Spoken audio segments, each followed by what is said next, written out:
తెలంగాణలో పంట పెట్టుబడి సాయం కోసం రైతులు ఎదురుచూపులు పీక్ స్టేజ్కు చేరుకుంది. రాష్ట్ర ప్రభుత్వం ఖరీఫ్ సీజన్ పంట పెట్టుబడి సాయాన్ని ఎగగొట్టడంతో ఈ యాసంగికైనా ఇస్తుందా అని అన్నదాతలు ఆశగా ఎదురుచూస్తున్నారు. ఇప్పటికే వానకాల పంటల సాగుకు రైతులు అప్పులు చేసి రుణగ్రస్తులుగా మారారు. పంట చేతికొచ్చే సమయానికి వర్షాలతో పంటలు దెబ్బతిని అనుకున్న స్థాయిలో దిగుబడులు రాకపోవడంతో రైతులు కష్టాలు పడుతూ ఉన్నారు. దీనికి తోడు పెట్టుబడి కోసం తెచ్చిన అప్పులు ఏ విధంగా తీర్చాలో తెలియక అన్నదాతలు నానా అవస్థలు పడుతున్నారు.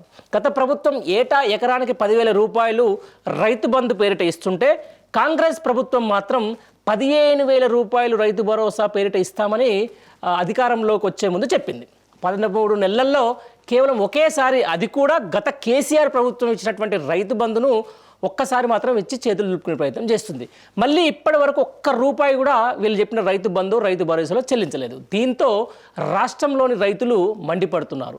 ఇచ్చిన హామీ ప్రకారం ఈ ప్రభుత్వం ఎకరానికి 15,000 రూపాయలు చెల్లించాలని డిమాండ్ చేస్తున్నారు. అయితే కాంగ్రెస్ ప్రభుత్వం మాత్రం రైతు భరోసా కోసం పలు కొర్రీలు పెడతా ఉంది. 7 ఎకరాల లోపు భూమి ఉన్న రైతులకు మాత్రమే రైతు భరోసా చెల్లిస్తామని చెప్పేసి కూడా లీకులు ఇస్తూ ఉంది.